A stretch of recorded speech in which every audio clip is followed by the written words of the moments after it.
The stars looked different from the command deck of the EDF horizon.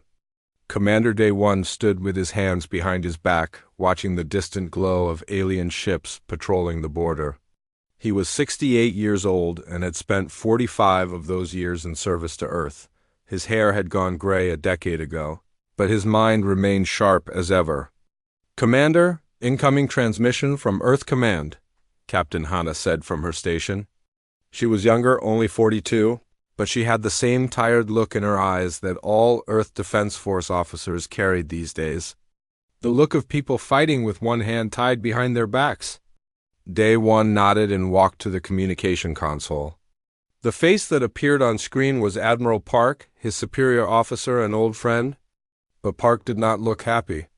"Day 1, I wish I had better news," Park began. "The Concordat Council has made their decision. Article 7 of the Harmony Accords has been activated. Earth has reached population stabilization phase." Day 1 felt his jaw tighten. He knew what that meant. The Harmony Accords were the ancient treaties that governed all military forces in the galaxy. Every species that joined the Galactic Concordat had to follow these rules. Rules about how many ships they could build. Rules about what weapons they could use. Rules about everything. "How many?" Day 1 asked quietly. 60% reduction in active military personnel. Within 6 months. Park looked away from the camera. "I'm sorry, old friend. Your name is on the list. You'll receive official retirement papers by the end of the week." After the transmission ended, Day 1 stood in silence. Around him, the bridge crew tried to look busy, but he could feel their eyes on him. They had all heard. News traveled fast on a warship. Hannah approached him carefully. "Commander, this is insane. We have Vryn scout ships testing our borders every day. We caught 3 of them in our space just last week. How can they expect us to defend Earth with 60% fewer soldiers?" "That's the point, Captain," Day 1 said. "They don't want us to be able to defend ourselves effectively. The Concordat has been afraid of humanity since the day we joined. We think differently. We fight differently.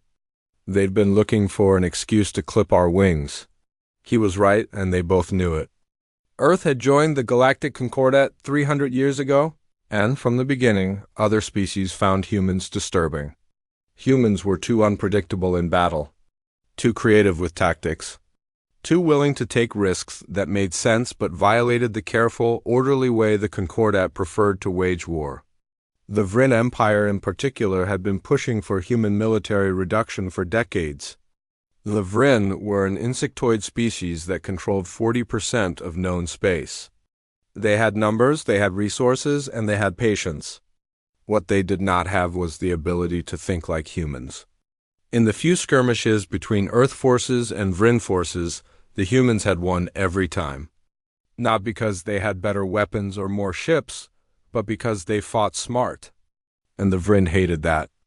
Over the next 3 days, Day 1 watched as retirement papers arrived for more than half his crew. Good people.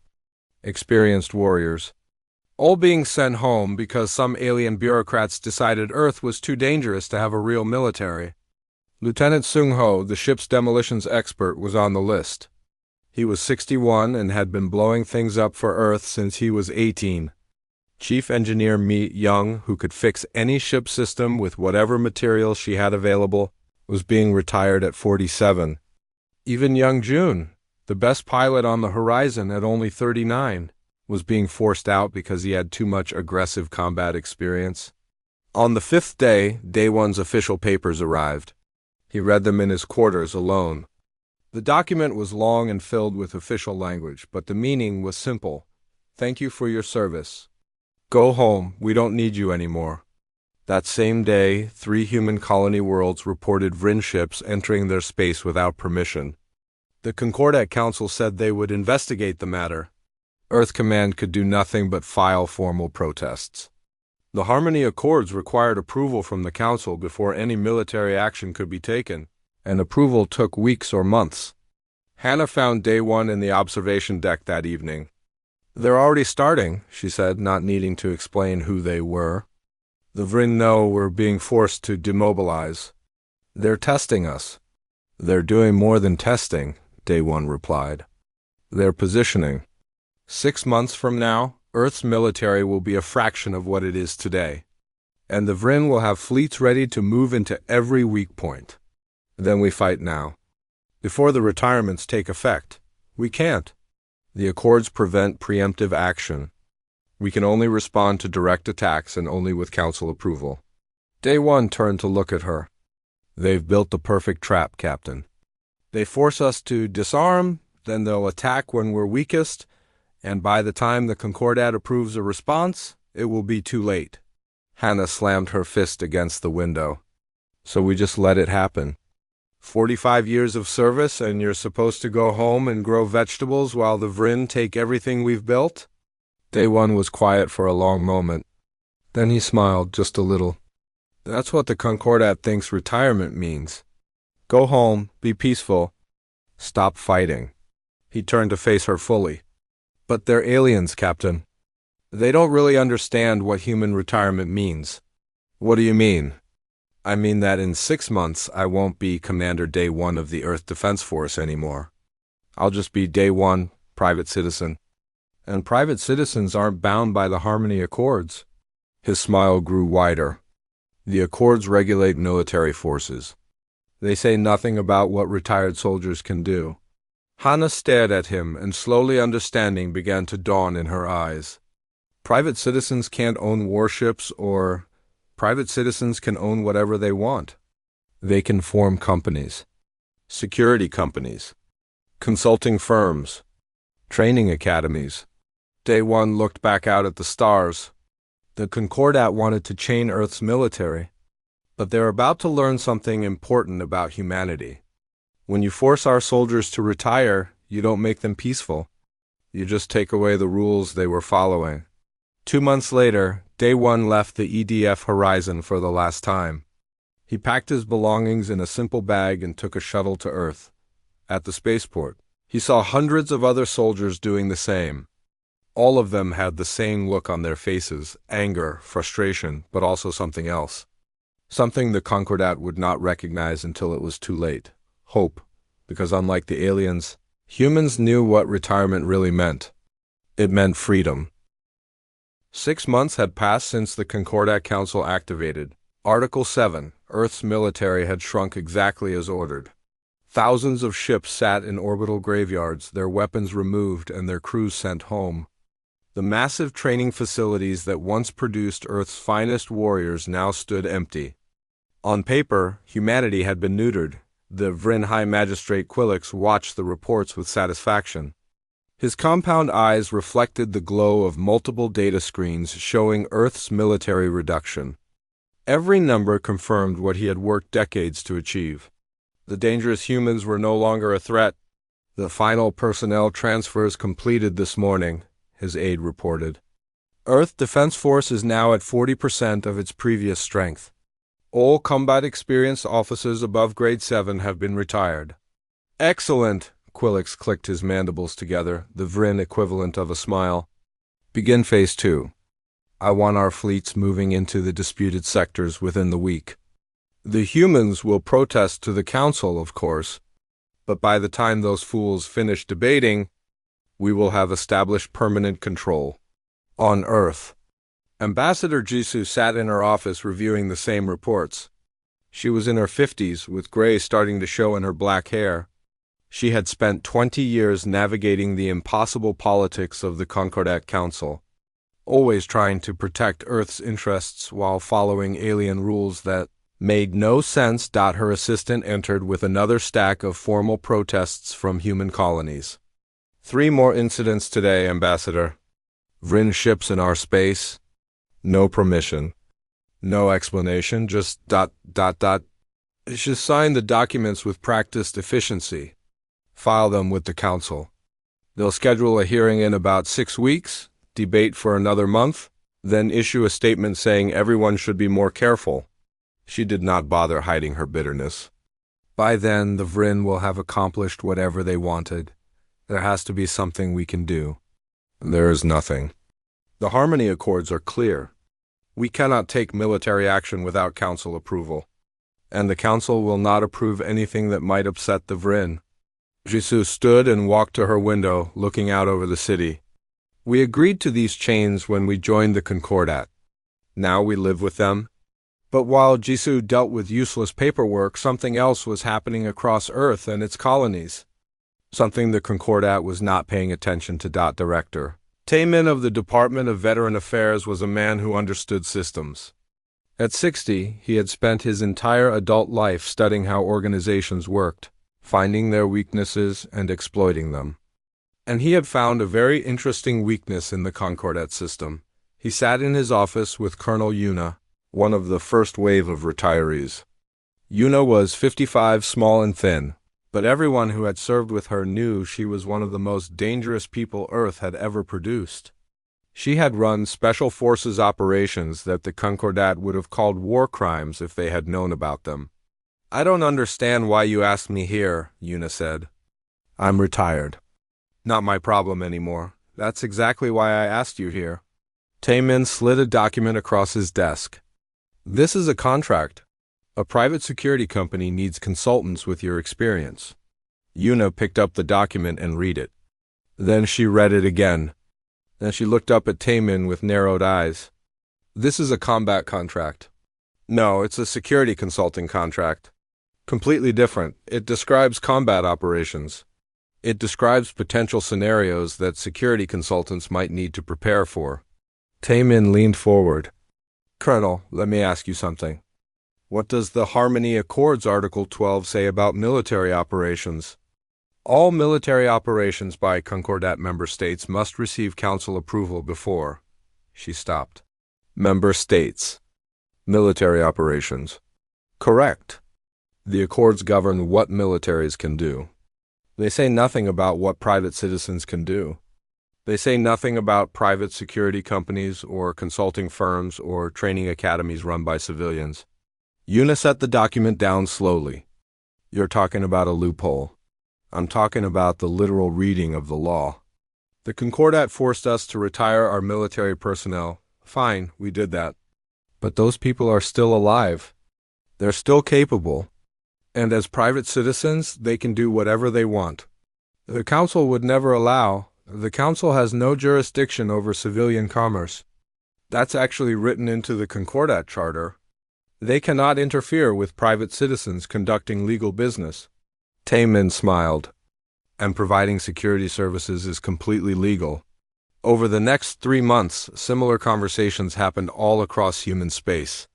Retired soldiers received job offers. Private military companies formed overnight. Veterans who had been forced out of service suddenly found themselves employed again, but this time without the chains of the Harmony Accords. The company names were innocuous. Sunset Solutions, Freedom Consulting, Guardian Services, Red Dawn Security.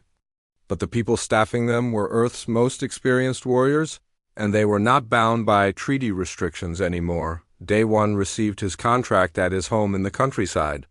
He had been trying to adjust to civilian life, but every day felt wrong. He was a soldier. He had always been a soldier. Retirement was supposed to be rest, but it felt like dying slowly. When Taemin arrived in person to deliver the offer, Day One read it 3 times to make sure he understood. This is real? He asked finally. Completely legal. I had 12 different legal experts review the framework.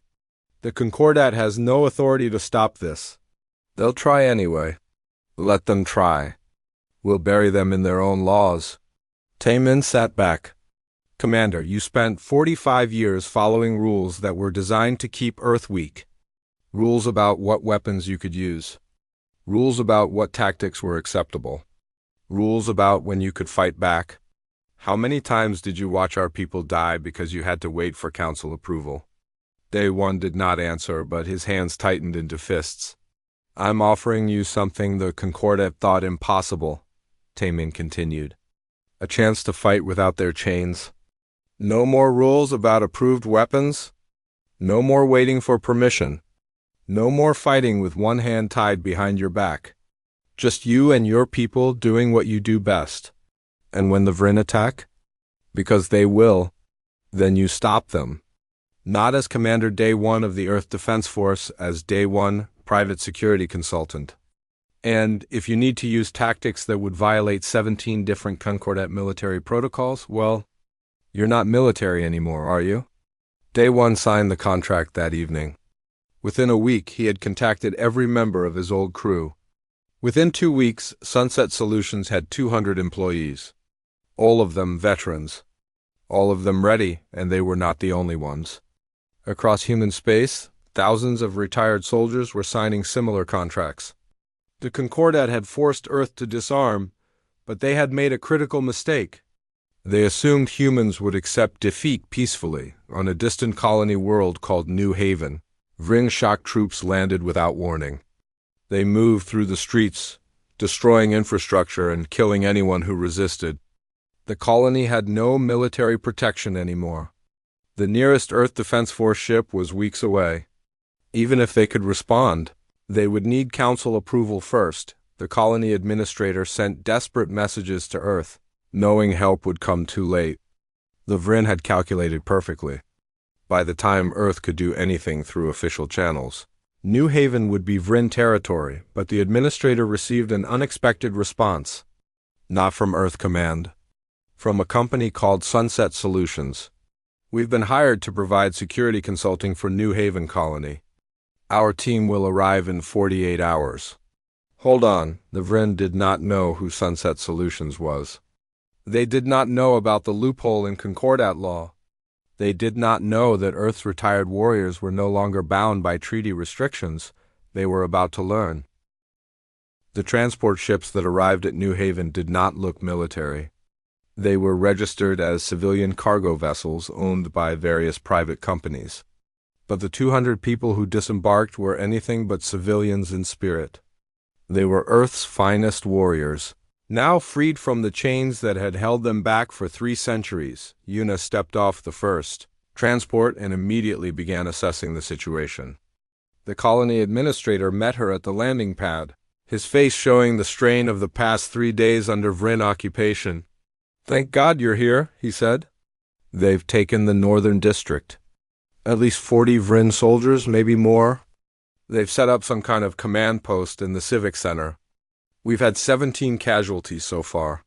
18, Yuna corrected, pointing to a body being carried past on a stretcher. "What's the Concordat Council saying?" "They're deeply concerned and investigating the matter, which means nothing will happen for weeks." The administrator looked at the soldiers unloading equipment from the transports. "But you're not Concordat military. You're... What exactly are you?" "Security consultants," Yuna said with a cold smile. "Private contractors. Completely civilian, which means we don't need council approval to do our jobs." She walked away to join Day 1, who was coordinating with the other team leaders. Sung-ho was already examining maps of the colony, plotting fields of fire and demolition points. Mi-young was checking weapon systems that would have violated a dozen Concordat treaties if military forces were using them. "Commander," Yuna said, still using his old rank out of habit. "What's the plan?" Day 1 pointed to the map. "The Vrin are dug in here, here, and here. Standard occupation formation. They're following Cardo military doctrine, which means they expect us to file protests and wait for council mediation. They're about to be very disappointed." Sung-ho: "How long to set up the perimeter charges?" The old demolitions expert grinned. 4 hours. They'll never see them coming." Mi-young, can you crack their communications?" "Already done." "Their encryption is military grade, which would normally be protected under Concordat intelligence sharing laws." "But since we're not military..." She shrugged. "I've been listening to everything they say for the past hour." This was the reality the Concordat had not understood. The Harmony Accords restricted military forces because the aliens who wrote them believed war should be controlled, orderly and predictable. They created rules about what weapons could be used, what tactics were acceptable, and how information could be gathered. These rules applied to military organizations, but Day 1 and his people were not a military organization anymore. They were private citizens. And private citizens could do whatever they wanted. "Listen up," Day 1 addressed the entire team. We hit them at dawn. Three-pronged assault. Team 1 creates a distraction on the east side. Team 2 flanks from the south while they're focused on the distraction. Team 3 holds the north in case they try to retreat that way. One of the younger contractors raised his hand. He was June, the former pilot who had been forced into retirement at 39. Sir, that's a pincer movement with a false front. That violates Concordat Tactical Doctrine Section 974. The Council considers it. I don't care what the Council considers it, Day 1 interrupted. We're not Council military. We can use any tactics we want. That's the whole point. For 300 years, humanity has been forced to fight with our hands tied. Every move we made had to fit their rules. No more. Now we fight the way we were meant to fight. The team was silent for a moment, then June smiled. I like the sound of that. They spent the night preparing. The Vryn, confident in their position, did not even post proper sentries. Why would they? The human military had been gutted. The nearest EDF ship was weeks away. Even if Earth Command wanted to respond, they would need Council approval, which would take months. The Vryn had all the time in the world, or so they thought. At dawn, explosions rocked the eastern edge of New Haven Colony. The Vryn command post erupted into chaos. Soldiers rushed to defensive positions, training their weapons toward the source of the attack. Their commander, a Vryn sub-officer named Trellix, shouted orders in their clicking language. East side. All units to east side. Prepare for human counterattack. But the east side assault was just 10 soldiers making a lot of noise with weapons that, yes, exceeded Concordat-approved yield limits. While the Vryn focused on that threat, Una led 150 soldiers in from the south, using terrain features and building cover in ways that Concordat Tactical Doctrine said were unsporting. The Vryn never saw them coming. The battle lasted 6 hours. Not because the Vryn were winning, but because Una's team was being careful to minimize civilian casualties. If they had fought without restraint, it would have been over in 30 minutes. But these were still human soldiers at heart, and they still protected innocent lives. The Vryn, by contrast, fought according to their training. They held defensive positions. They used approved suppressing fire patterns. They followed every rule in the Concordat military handbook. And they died doing it. Trellix finally realized what was happening when Sung Ho's carefully placed demolition charges cut off all their retreat routes simultaneously. The civic center was surrounded. His soldiers were trapped. And the humans attacking them were using tactics he had never seen before, or rather, tactics that military forces were forbidden from using. Who are you? He demanded over an open channel, his translator making his clicks into human words. Identify yourselves. This is a violation of the Harmony Accords. Day 1 responded personally. We are Sunset Solutions, a private security consulting firm. We are not military personnel. The Harmony Accords don't apply to us. That's impossible. You're using military tactics? Military weapons. No, we're using civilian tactics and civilian-owned weapons. There's a difference. The Council will hear about this. I hope they do, Day 1 replied. Now you have 2 options. Surrender or we come in and get you. Your choice. Trellix chose to fight. It was a mistake. When Day 1's team finally breached the Civic Center, they did so using methods that would have required 17 different council approvals if performed by military forces. Flash weapons that would be banned in warfare, psychological tactics that violated alien concepts of honorable combat, coordinated strikes from multiple angles that the Concordat considered unfair advantage. By noon, every Vryn soldier on New Haven was either dead or captured. The colony was free, and the galaxy's carefully maintained order was about to shatter. The news spread quickly. The Concordat Council received reports of the battle and immediately convened an emergency session. The Vryn representative was furious, demanding that Earth be punished for this clear violation of the Accords. Ambassador Jisoo sat calmly through the accusations. When she was finally allowed to speak, her words were measured and precise. The Harmony Accords regulate the actions of military forces belonging to Concordat member states. Sunset Solutions is not a military force. It is a private corporation. Its employees are private citizens. They acted in self-defense against an illegal occupation of a civilian colony. Everything they did was within the bounds of civilian law. They used military tactics. The Vryn representative screeched. They used effective tactics. There is no law against civilians being competent. They had weapons that exceed. Civilian weapons have no restrictions under Concordat law. Only military weapons are regulated.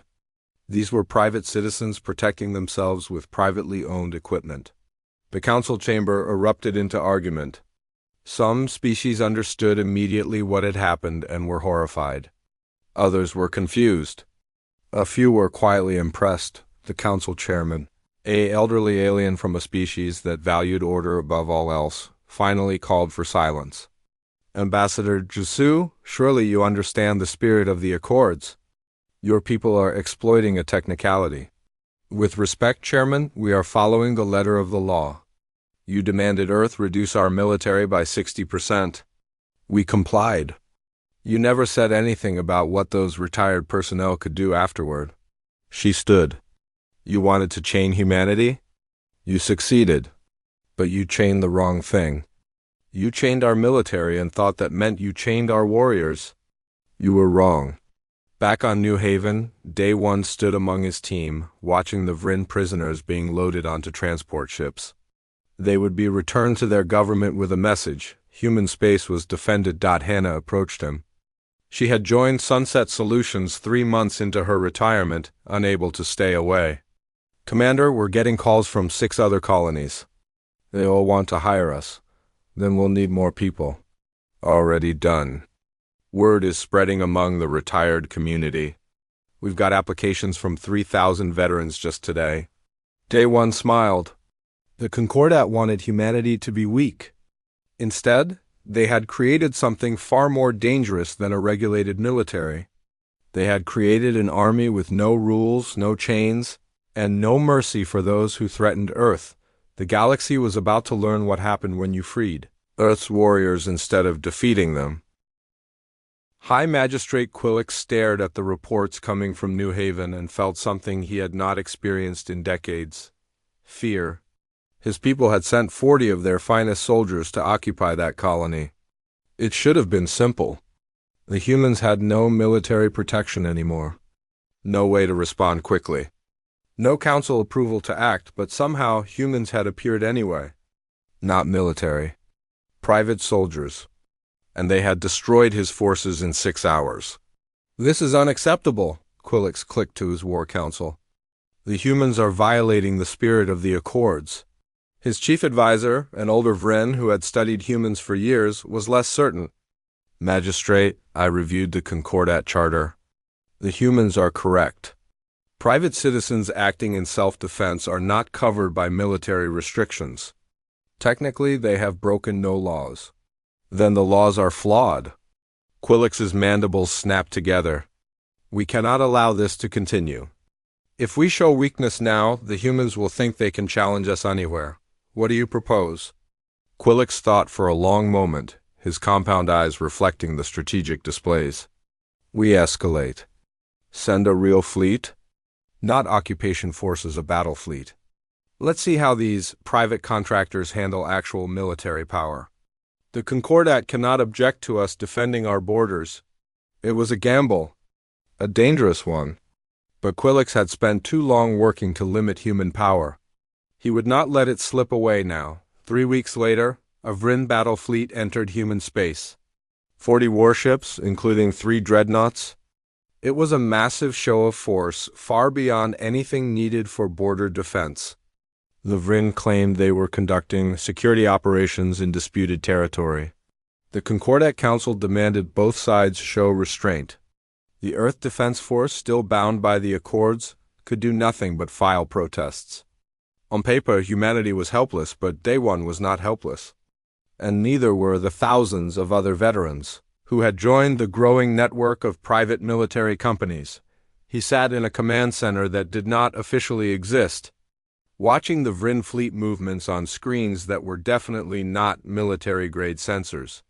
Around him, representatives from 12 different security companies coordinated their response. "That's a lot of ships," Sung-ho observed. He had spent the past month creating weapon systems that would make Concordat inspectors faint. "We don't have anything that can match that kind of firepower." "We don't need to match it," Day One replied. "We just need to beat it. And we can beat it because they're going to fight by the rules. We're not." Mi Young pulled up tactical data she had obtained through means that were probably illegal but definitely effective. "The Vryn are using standard fleet formation Delta 9. It's what the Concordat recommends for border security operations. Very defensive. Very predictable. How predictable. I can tell you where every ship will be 6 hours from now." Day One smiled. This was the advantage the Concordat had tried to eliminate. Human adaptability. Human creativity. The willingness to throw out the rule book and do what worked. For 3 centuries, Earth's military had been forced to fight the alien way. Now, finally, they could fight the human way. "Get me Yuna and June," he ordered. An hour later, the 3 of them stood over a tactical display showing the Vryn fleet. June, the young pilot who had been forced into retirement, now commanded a squadron of fighters that were not exactly legal under Concordat standards. They were too fast, too maneuverable, too dangerous. "Can you get through their screening ships?" Day One asked. "Not if I follow standard attack protocols," June replied. "But standard protocols are for people who care about Concordat rules. My birds can do things that would fail any military safety inspection. Then do them." Yuna studied the fleet formation. "They're expecting us to either run or wait for EDF backup. They're not expecting 40,000 soldiers to coordinate across 12 different private companies." 40,000? Day One raised an eyebrow. Word got out.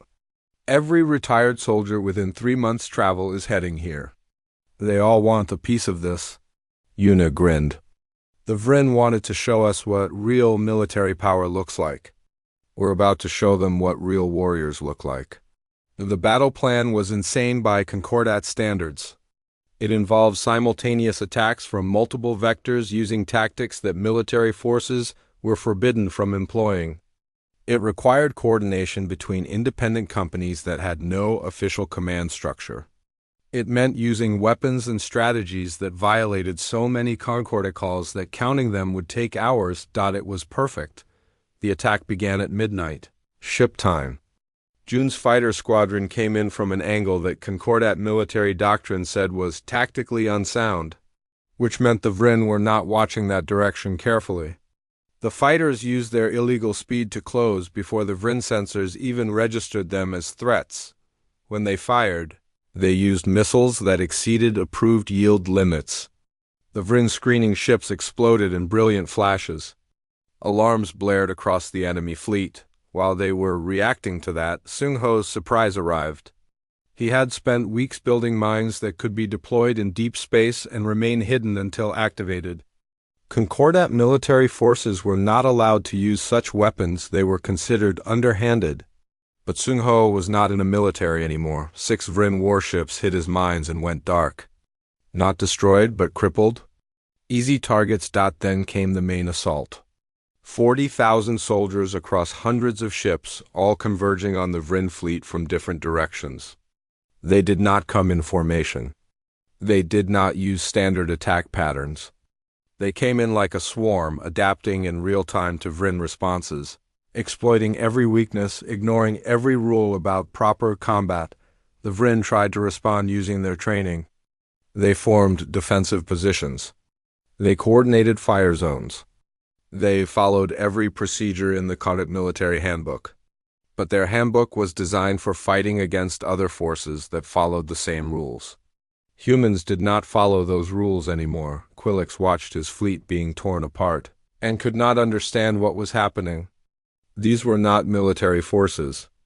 The intelligence reports confirmed it. Private security contractors. Civilian ships. None of them should have been able to coordinate like this.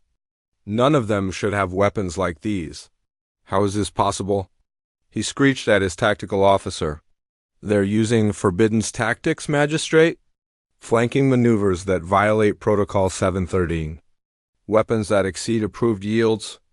Coordinated strikes from independent units that should not be communicating. Then stop them. We're trying. But every time we adapt to one attack, they change tactics.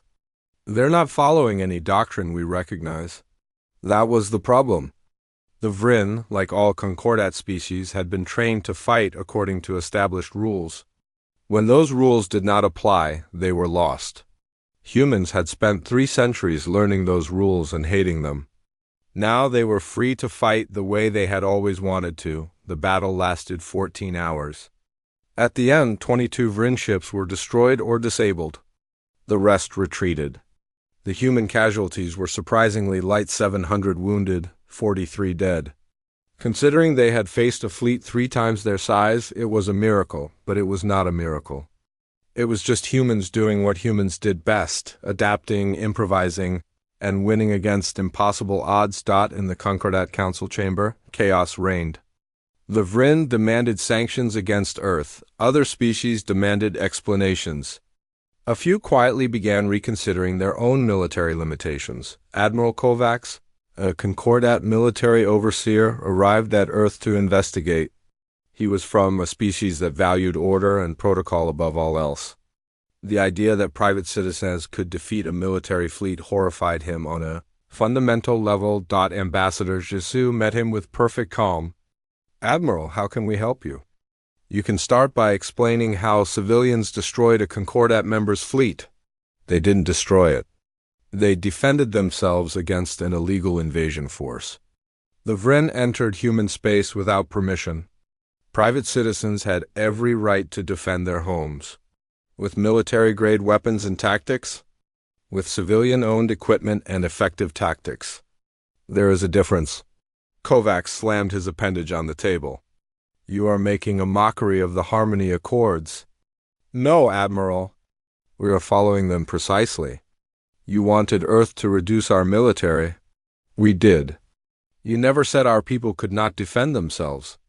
That is not mockery. That is reading comprehension. Kovacs spent 2 weeks investigating. He reviewed contracts, inspected weapons, and interviewed veterans. Every time he thought he had found a violation, Jisoo produced legal documents proving otherwise. The private military companies were completely legal. Their weapons were civilian-owned. Their tactics, while unconventional, broke no laws because they were not military forces. Finally, frustrated and exhausted, Kovacs returned to the council with his report. The humans have found a loophole large enough to fly a fleet through. Technically, they have violated no laws. But the spirit of the Accords, Jisoo interrupted, was to limit military power. You have succeeded. Earth's military is exactly as small as you demanded. What our private citizens choose to do is beyond your authority. Unless you want to argue that the Concordat has the right to control all civilian activity of member species?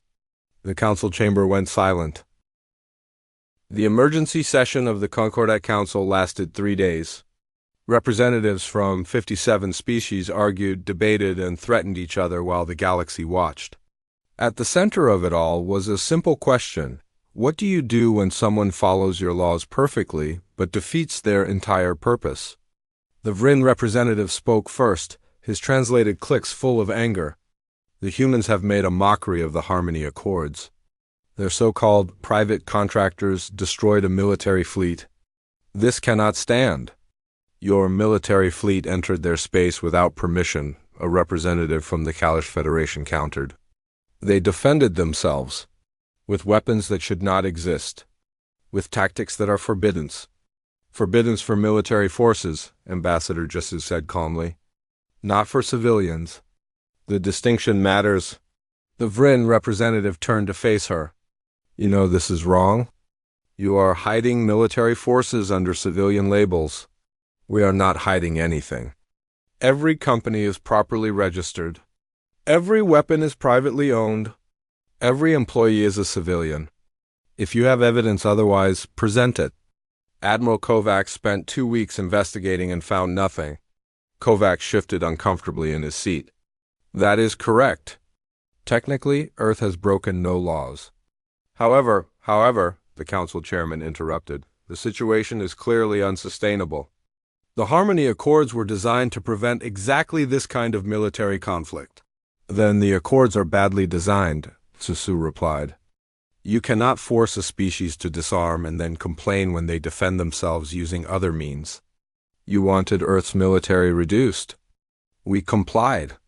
What our retired personnel do after leaving service is their own business. A murmur went through the chamber. Some species were nodding. Others looked horrified. A few were clearly doing calculations, wondering if their own retired soldiers could do the same thing. The Vryn representative could see support slipping away. Then we demand new regulations. Restrictions on civilian military contractors. Bans on private ownership of military-grade weapons. You mean you want to expand Concordat authority over civilian life? Jisoo smiled. Good luck with that. I suspect many species will object to such overreach. She was right. The Concordat was a military alliance. Its authority came from regulating armed forces. If it tried to control civilian activity, the entire structure would collapse. Species had joined to ensure galactic peace, not to surrender control of their citizens' daily lives. The chairman recognized the trap. Perhaps we should approach this differently. Ambassador Jisoo, would Earth be willing to accept some guidelines for civilian contractors? Nothing that infringes on rights, but standards for professional conduct? If those guidelines apply equally to all species, Earth would consider them. They would, of course. Then I will present your proposal to our government. Jisoo stood. But Chairman, let me be clear. Earth will never again allow our people to be defenseless. You forced us to reduce our military. We accepted that. But if you try to disarm our civilians as well, we will leave the Concordat entirely. And I suspect we will not be the only ones. The threat hung in the air. Earth leaving the Concordat would be a disaster. But Earth leaving and taking other dissatisfied species with them would be catastrophic. The entire galactic order would fracture. The council session ended without resolution. Some called it a draw. Others called it a defeat for the Concordat. Jisoo called it exactly what she intended, a warning. On Earth, the news was met with celebration. Humans across the globe watched as their ambassador faced down the combined might of the Concordat and did not blink. For 3 centuries, humanity had played by alien rules. Now, finally, they were making their own. Day One watched the broadcast from his office at Sunset Solutions. The company had grown far beyond what he had imagined. They now had contracts on 40 different worlds, employed 12,000 people, and had a waiting list of veterans wanting to join. Hannah entered with a tablet. Commander, you need to see this. He took the tablet and read. Then read again. This is a request from the Kalish Federation. Correct. They want us to train their retired soldiers using our methods. They're offering a fortune. They're a Concordat member species. They are? But they just watched us destroy a Vryn fleet. Now they're wondering why they've been fighting with restrictions that don't make sense. Hannah sat down. Commander, it's spreading. 6 other species have made similar inquiries. They all want to learn how we do what we do. Day One set the tablet down carefully. If we train them, we'll be teaching them to fight outside Concordat protocols. Is that a problem? For the Concordat? Yes, for us? He smiled. No, we've proven the system is broken. If other species realize the same thing, the whole structure will collapse. Is that what we want? The Concordat falling apart? Day One thought about that question for a long time. The Concordat had kept general peace in the galaxy for 1,000 years, but it had done so by chaining everyone to the same slow, predictable way of fighting. It had made wars orderly and controlled. It had also made species defenseless against anyone willing to break the rules. I think, he said finally, that we want a galaxy where species can defend themselves effectively. If that means the Concordat needs to change, then it needs to change. Across the galaxy, that change was already beginning. On a dozen worlds, retired soldiers were forming their own private companies. Some species objected. Others embraced it. All of them recognized that Earth had revealed a fundamental flaw in the system. High Magistrate Quillix sat in his chambers, reviewing the disaster. His fleet was crippled. His invasion had failed. Worse, his actions had awakened something he had spent decades trying to suppress, the idea that Concordat restrictions were optional. His aide entered nervously. Magistrate, the Council has issued a statement. They are calling for restraint on all sides. Restraint. Quillix laughed bitterly. The humans destroyed our fleet and the Council calls for restraint. This is what comes from weakness. What do we do now? Quillix considered. The Vryn still had military superiority in terms of numbers and resources. But numbers meant nothing if the enemy could ignore all the rules that numbers were supposed to be used under. The humans had proven that. We adapt, he said finally. If the humans can exploit the rules, so can we. Begin quietly retiring our most experienced soldiers. Establish civilian military companies like theirs. We will beat them at their own game. His aide looked shocked. But Magistrate, that would undermine the entire Concordat system. The humans already did that. We're just accepting reality. It was happening everywhere. The floodgates had opened. Species that had accepted Cognate restrictions for centuries were suddenly questioning them. If humans could defend themselves effectively as civilians, why couldn't they? If Earth could win battles using forbidden tactics, why were those tactics forbidden? The answer, many were realizing, was that the tactics were forbidden because they worked too well. The Concordat had not created rules to ensure fair fights. They had created rules to make wars predictable and controllable. But predictable and controllable did not mean just or effective. 1 month after the battle, Taemin sat in his office reviewing the situation he had created. His plan had worked better than he had dared hope. Earth's retired soldiers were not just defending themselves, they were changing the entire galaxy's approach to warfare. A message came through on his private channel. It was from the council chairman himself. Director Taemin, I believe we should speak privately. Taemin accepted the call. The chairman's alien face appeared on his screen, looking tired. You planned this from the beginning, the chairman said. When the Concordat forced Earth to demilitarize, you knew exactly what would happen. I saw an opportunity in your laws, Taemin replied. You gave us a gift. You just didn't realize it. And now the entire system is destabilizing. Species are questioning the Accords. Some are threatening to leave the Concordat entirely. Perhaps the Accords needed to be questioned. The chairman was quiet for a moment. What do you want, Director? Do you want the Concordat to fall? I want the galaxy to be safe. The Concordat kept peace, but it did so by making everyone weak. You can't have real security when you're not allowed to defend yourself effectively. Earth learned that lesson. Now others are learning it too. So you would rather have chaos than order? I would rather have freedom than chains. Even if freedom is Messier. The call ended. Taemin sat back in his chair, wondering what would come next. The Concordat would not fall immediately. It was too big, too established. But it would change. It had to change. On the frontier, Day One stood with his team, watching a new group of veterans complete their training. These were not just Earth soldiers anymore. 3 Kalash, 2 members of the Trillion Communes, even a Vryn who had defected after the fleet battle. Yuna approached him. This is getting bigger than we expected. It always was, Day One replied. We just didn't see it at first. The Concordat tried to control war by controlling soldiers. They forgot that soldiers are people, and people don't stop being dangerous just because you tell them to retire. So what now? We keep training anyone who asks? We keep showing the galaxy what real warriors look like when the chains come off. Some will be terrified.